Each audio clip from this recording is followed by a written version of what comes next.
Straight ahead on CCX News, new population estimates are out for the northwest suburbs. See which local suburb has grown the most. Plus, drivers feeling frustrated trying to cross the river, how traffic backups are impacting businesses and neighborhoods in Brooklyn Park. But first, trying to make sense of a senseless tragedy in Plymouth. This could have been avoided, and that's really the message that we want to put out to the community and beyond today. CCX News starts right now. Hello everyone, and thanks for joining us. I'm Mike Johnson. Plymouth police are calling the death of a 7-year-old boy a tragic accident. And Kiaris Samuels accidentally shot himself with a gun.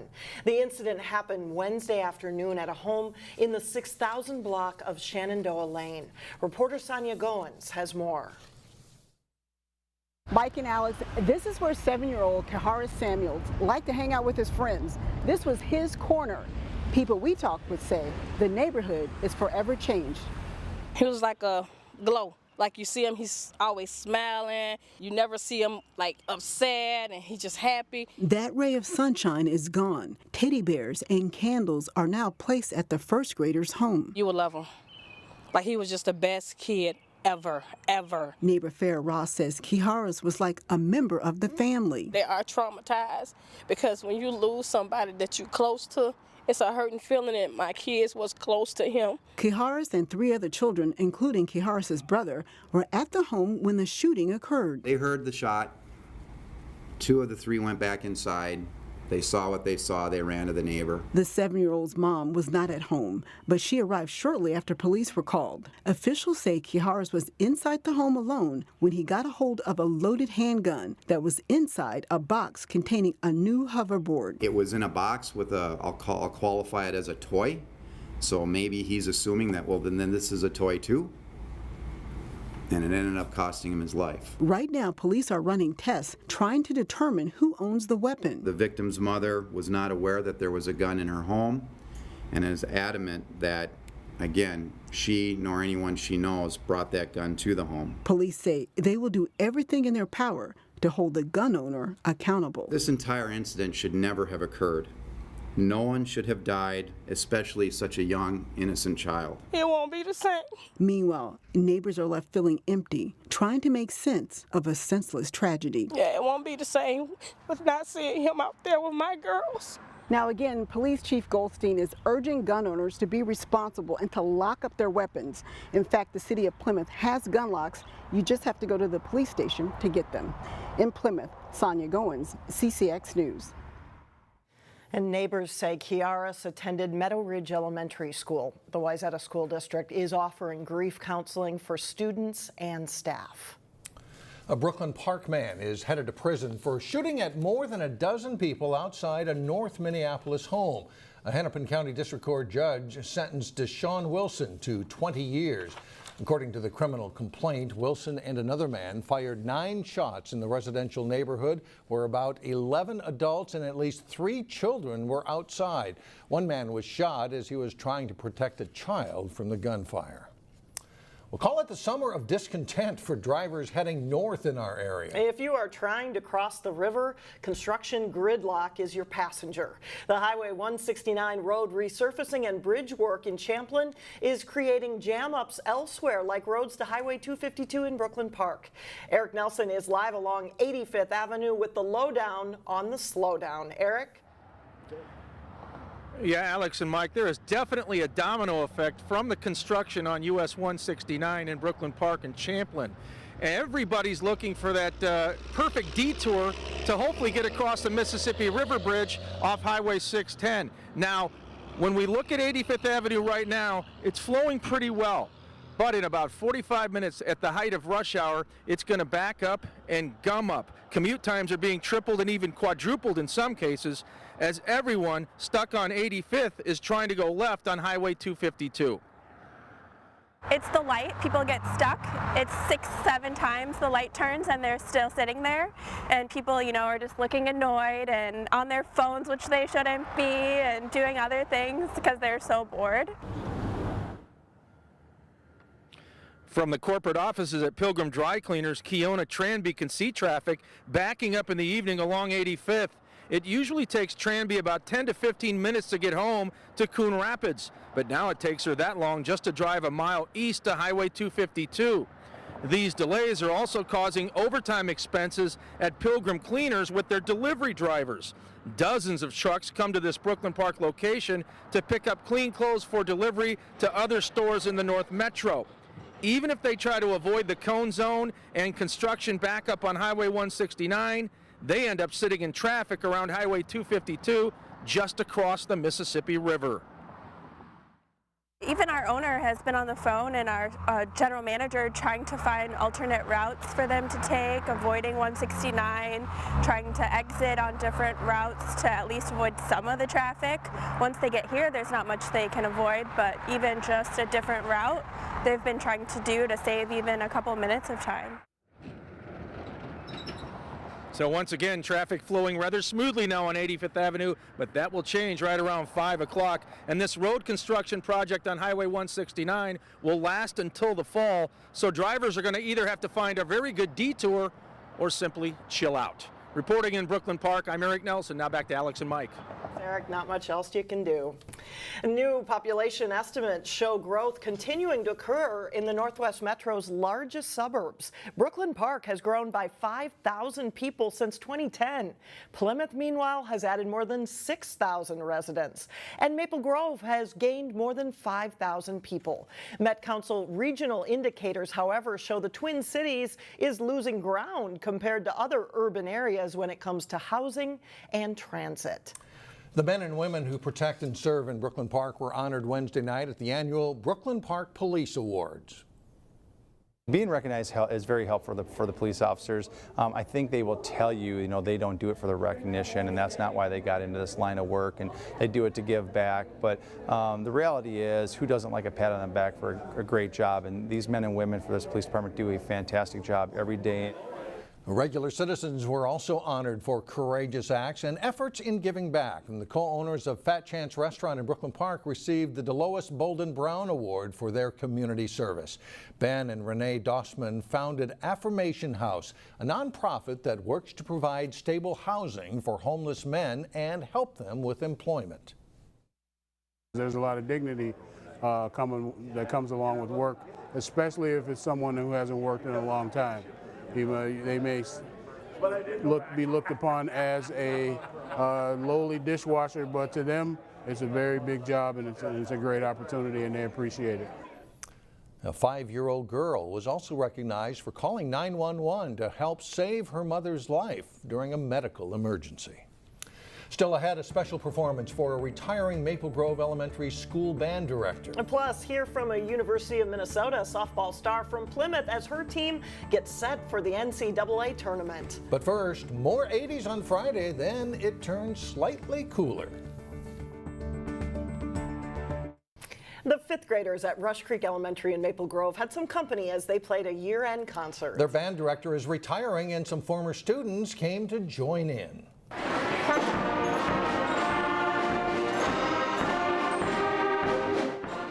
Director Kevin Rassier is hanging up his baton after 36 years in the Osseo School District, and a close look will show some older players who used to be his students joining the 5th grade musicians on Wednesday night. It was a chance for alumni to play under Rassier's direction one final time. In most of my years, I've taught elementary band, and I think the fun thing is kids still continue to love playing hot cross buns, Farajaka, all those easy little folk tunes, and kids still, the magic of making a sound and learning how to play is still there. Many of the alumni are in high school and beyond, and some are band directors themselves. During his 20 years at Rush Creek Elementary, Rassier has taught more than 1,300 students to play a musical instrument. Well, if you ever experience the wonders of Himalayan mountains near Tibet and Nepal, you'll find a group of expert climbers known as Sherpas. And while the Northwest Metro doesn't have any mountains, Wayzata's West Middle School has its own group of Sherpas who operate on the same principles. Delane Cleveland explains in today's School Spotlight. Every day, about 775 students in grades 6 through 8 make their way to Wayzata's West Middle School. And we're the only school that's located in the city of Wayzata. It's a building that's been around since the 1950s, and it once served as Wayzata High School. As you walk around the building, some unique 1950 feel type things. Everything from the hallways to the trash receptacles built into the walls to the old ticket booths near the gymnasium serve as reminders of the school's rich history. It's a 1950s building, but I really like the character that provides our school. But West Middle School is much more than just an old building. It's a school filled with passionate teachers and students that Principal Dave Lutz calls unique. These students that are coming out of Wayzata, or these students that are coming out of Wayzata West, you know, there's something different about those students, and that's one of the things that I want our teachers to really embrace. Different, not just because many of the students achieve at high levels, but because they're also learning about the importance of volunteering and community service. They are driven and really excited to help others at this young an age that really amazes and excites me. Peter Binney is an advisor for a student group at West called Sherpa. He gathered a group of Sherpas together to have them explain what they do. It's a group of potential leaders, and we work all together and plan activities and things at our school. About 80 students at West are involved in Sherpa. They take part in activities that include food drives with IOCP, food packing events with Second Harvest Heartland, and new student orientation, where students serve as tour guides and panelists for incoming 6th graders. The activities help teach the kids valuable life lessons. And it kind of sets the climate, because I think that in our world, in our society, we need more positive leaders. And you could just maybe find someone who's left out in your community and just talk to them and make a new friend, and it really makes a difference. That's a valuable skill to have in life. That's especially true for middle schoolers, considering that this is a transitional period in their lives when they're still trying to figure out who they are. By nature, a lot of us are more self-focused when we're younger, and to see these kids looking beyond themselves and wanting to help others and be so enthused to do that, it's really exciting and humbling to see that. By teaching students the value of service and leadership at this age, the hope is that they'll use these skills in high school and beyond. In Wayzata, Delane Cleveland, CCX News. Still ahead, a poem by a best-selling children's author comes to life on stage. But first, it's playoff time in boys tennis, and we have highlights of 2 big section matches next in sports. I'm John Jacobson with sports. The University of Minnesota softball team plays in the NCAA regional tournament starting on Friday. Plymouth native Maddie Houlihan and Maple Grove native Sydney Smith are big contributors for the Gophers this season. Houlihan was huge in the Big Ten tournament, going 7 for 9 with 5 RBIs and 4 runs scored. He was named most outstanding player, leading the Gophers to their 3rd straight tournament title. Smith had an up-and-down season after transferring from Louisiana State, but she ate up some big innings for Minnesota in the tournament, coming out of the bullpen in the semifinal and championship games. The Gophers are hungry to advance in the regional tournament, and Houlihan believes this is their year. I think it's just another NCAA tournament, another chance to prove people wrong, prove that this program is good enough to compete with anyone and good enough to compete for a World Series appearance. So that's our goal this year, is to try to find a way to get to the World Series. The Gophers head to the Seattle Regional, where they will face Texas on Friday at 8 p.m. You can watch that game live on ESPN. We'll have more on the local Gopher players Monday on our Sports Jam show here on CCX. It's an interesting race in Northwest Suburban Conference baseball. 2 of the top contenders are teams in our viewing area, and Jay Wilcox of CCX Sports is getting set to call the game between Armstrong and Champlin Park. Jay? That's right, John. Definitely a key game in the Northwest Suburban standings. Champlin Park coming in at 7-3 in league play, and Armstrong tied with Blaine at 6-2. Maple Grove not far behind at 6-3. Both the Rebels and Falcons lost their games Wednesday, so that makes this one even a little bit more important. You'll be able to watch it live on our website, ccxmedia.org, and also watch for it on demand on our website. And it will replay on TV Saturday morning at 10 o'clock. And by the way, the Park Center Pirates also having a great year. We're going to be seeing them on Monday. Back to you, John. Thanks, Jay. The high school tennis playoffs are now well underway. In Section 5AA, 4 of the top 5 seeds have advanced to the semifinals. Second-seeded Maple Grove hosting Irondale in the quarterfinal round match. At number 1 singles, Ben Bakke fires the ace serve for Maple Grove in the first set. Later, it's Bakke with some nice net play, and he wins his match in straight sets. 2 singles. Josh Miller in the near court for Maple Grove. He'll get the point on his way to a straight set win. At number 3 singles, Harrison Schindell's backhand to the corner sets up the smash winner here. And later, Irondale's Dan Wynn will come to the net, but Schindell float a perfect lob for a point. He wins 6-2, 6-2. 4 singles. Jordan Chico strokes a nice forehand to get the point. He loses the match, but the Crimson win all the rest for a 6-1 victory. Armstrong's boys tennis team edged St. Michael-Albertville 4-3 a couple of weeks ago. They were matched up again in the Section 5AA quarterfinals. 4-seed Armstrong hosting the 5th-seeded Knights. At number 1 singles, Armstrong's Henry Scott in the far court against Owen Lindstrom. Scott wins this point with a volley that handcuffs Lindstrom. Scott overcomes a slow start and goes on to win the match. At second singles, Caden Sigerud of St. Michael-Albertville delivers an ace serve. He beats David Wynn in a much-needed win for the Knights. Third singles, Armstrong's Ben Leeton in the near court. He moves Noah Anderson side to side with forehands on the way to a 6-4, 6-love win. Falcons also win at 4 singles. But the Knights rule in the doubles. Match point at number 1 doubles is Michael House and David Watts of STMA beat Max Ruley and Parker Erickson in straight sets.